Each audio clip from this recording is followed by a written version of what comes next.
It's time to get inside the Giants Huddle. Let's go, let's go, let's go. On Giants.com. I like it, I like it. And the Giants mobile app. Boom, give me some juice. Part of the Giants Podcast Network. Let's roll. Welcome to the Giants Huddle podcast, brought to you by Citizens, the official bank of the New York Football Giants. It's time for a Giants Huddle rapid reaction. Week 15, the Giants went down to New Orleans and fell to the Saints. 24-6 is the final. My name is Madelyn Burke, alongside the Super Bowl champion, Amani Toomer. And Amani, when you look at how this one went down, first of all, it was a 7-6 game at halftime. A lot of adversity in the first half for this Giants team, but they still had a 1-point game at the half.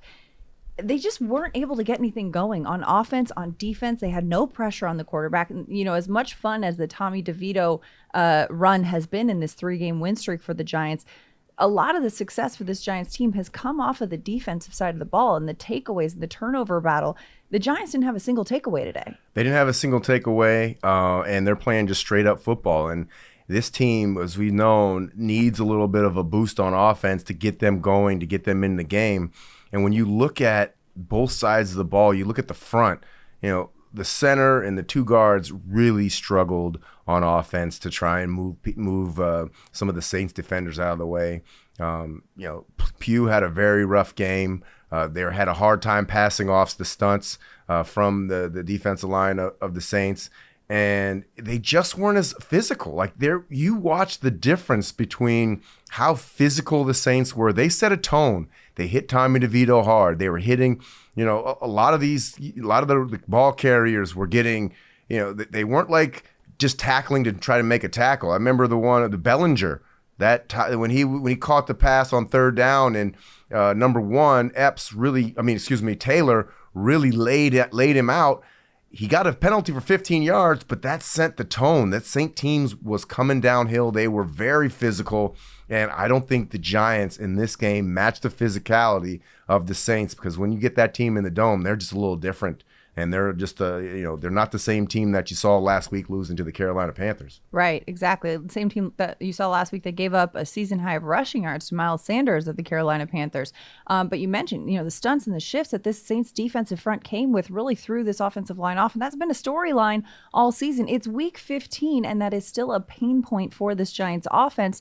And not only that, but, you know, next week you got a Philly team that does that even a little bit better. And that's going to continue to be a point that this team needs to prioritize and needs to focus on. Yeah, they need to look at this tape and just say, what do we want? What do we want to be known for? Are we a physical group, or are we a finesse group? Right here, this game, it looked like a physical group that was surprised at the physicality that the Saints came with. And that can't happen. You have to always default to aggressive, and this team defaults to comfort. And it looked like they were trying to just get by and not really leaning into the physicality that the Saints were coming with today. And you could talk all about the X's and O's and what Tommy did, what he didn't do, what Carr did. But if you just look at how physical up front, both sides that the Saints were on offense and defense, you'll see a difference. And if they're honest with themselves after this film, they'll watch and say, oh, wow, we got to step it up, and we got to become the bullies instead of just a team that's complaining for fouls and complaining for, you know, Tommy DeVito complaining to try and get the flag on the personal foul when he's trying to slide. So that's kind of how I looked at this game as a whole. But also the execution for the Giants was not where it needed to be. I thought Tommy was holding on to the ball a lot more than he usually had in the pocket at the top when he was, and his decision-making was labored. It wasn't as fluid and smooth as it had been in this 3-game winning streak. You love turf. You're good at it. So you start a turf biz. Business grows, your savings grow. Become the most celebrated name in turf. Are you ready for all that life brings? Right. And, you know, you mentioned that, and he still did not give the ball up once. He had no turnovers, no interceptions. Still has not thrown an interception in his NFL career, but he did take a lot of hits again today. 7 sacks. The Giants quarterbacks as a collective have taken 76 sacks on the season. That's more than any other team has given up on the year. And that's just a tough stat to deal with when you're getting hit that much. But you mentioned the hit that he took at the end of the first half. Going into this game, the Giants on the opening drive, you thought it was a 3-and-out, but there was a penalty on the punt. So the Giants had another chance on offense, get back on the field.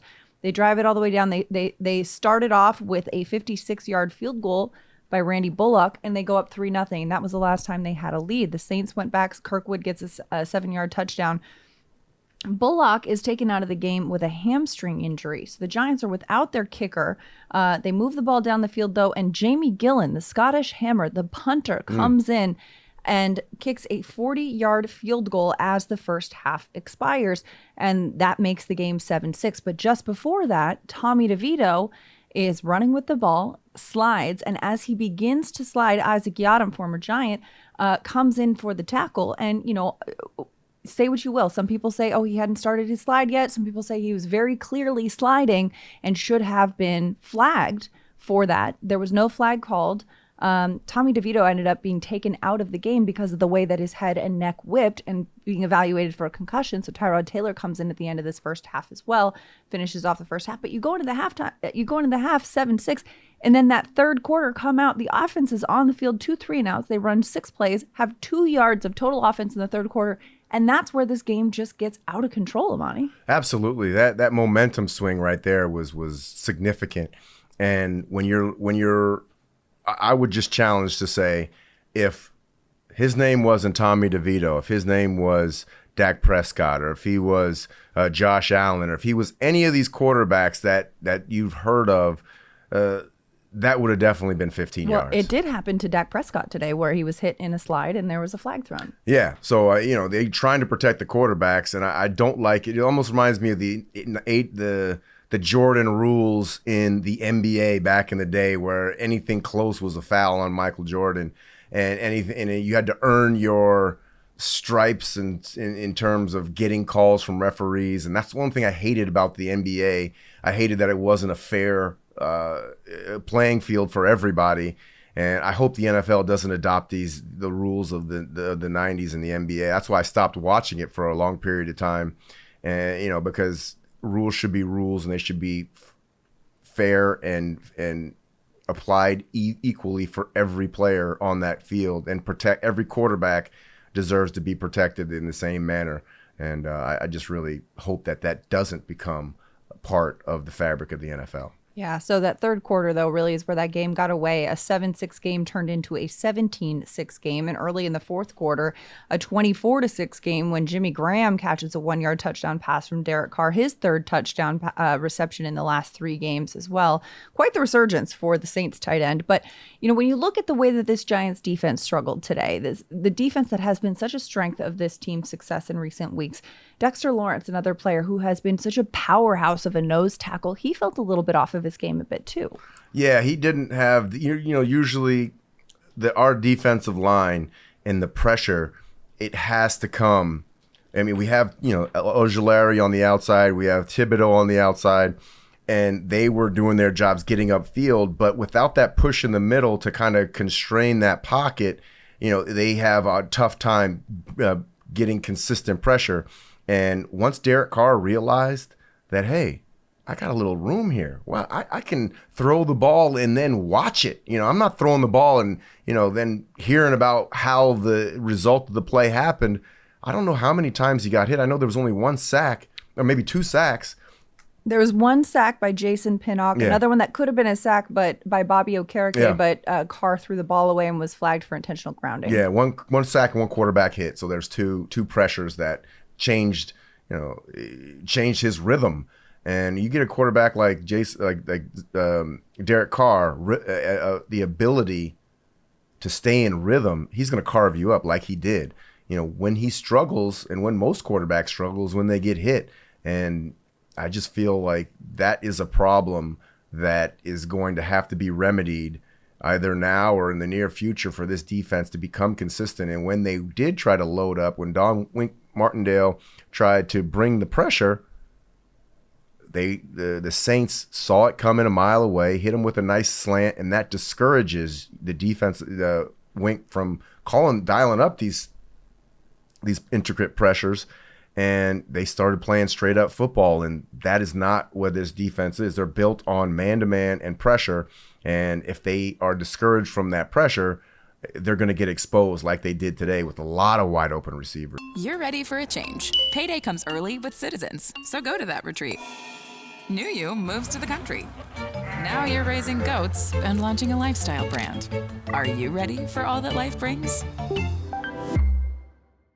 Well, and you mentioned too how this Giants defense is built on man-to-man and on pressure, but we saw them running a lot of zone defense, especially in the red zone, and that it seemed to confuse a lot of these DBs in a way that enabled the Saints to get into the end zone and score some of these touchdowns. Yeah, absolutely. There was a lot of freedom and a lot of wide open receivers catching the ball, turning it upfield, getting the opportunity to make moves.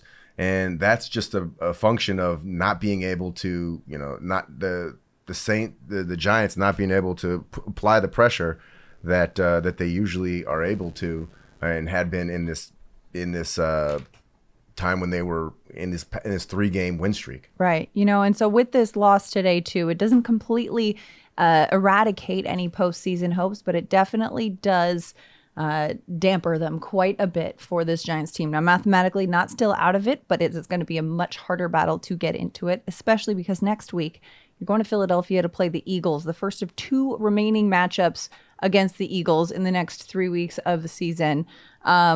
You got the Eagles in Philly on Christmas Day at 4:30 p.m. Of course, Eagles playing Monday Night Football at Seattle this week. You got Jalen Hurts dealing with an injury or an illness, so he's TBD for this week, but remains to be seen how that will affect next week. And then you've got the Eagles kind of making a shift too in their defensive coordinator.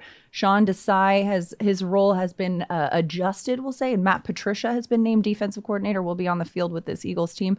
All that being said, though, Eagles are still a strong, 10-3 team that is coming off of a Super Bowl appearance last year. What did the Giants need to do? This was one of the points of emphasis coming off of last season is closing that talent gap between this team and the Eagles. How do you need to go into Philly next week? I think they can't worry about the talent. They need to worry about execution. The talent is what they are, and it's not going to change any. They need to figure out a way to try and become a better, more tougher team to beat in terms of not making the mistakes that they've made in these past couple of weeks. There was a 3rd and 16. You can't have a 3rd and 16 and give a first down and expect to win many games. And then if you're on the Giants, you can't go 12% on 3rd down and expect to win many games. It's pretty simple when you break it down like that. This team needs to worry about execution. They need to be a better team. They need to execute at a much higher level, just not making the simple mistakes that are costing them, like for example, being able to handle the stunts up front from the defensive lines coming in these last 3 games during the season. Yeah, it sounds so simple, but you hear this from players week in and week out, is that, it's not about who's on the other side of the ball. It's about doing the best that we can on our side and doing our jobs and our assignments seamlessly as well. Tough loss for the Giants in New Orleans, falling to the Saints 24-6 is the final score. Giants fall to 5-9 on the season. And that's a wrap for your Week 15 Rapid Reaction on the Giants Huddle podcast, brought to you by Citizens, the official bank of the New York Giants. From game day to every day, Citizens is made ready for Giants fans with insights, guidance, and solutions. Learn more at citizensbank.com. For Amani Toomer, I'm Madelyn Burke. We'll see you next time.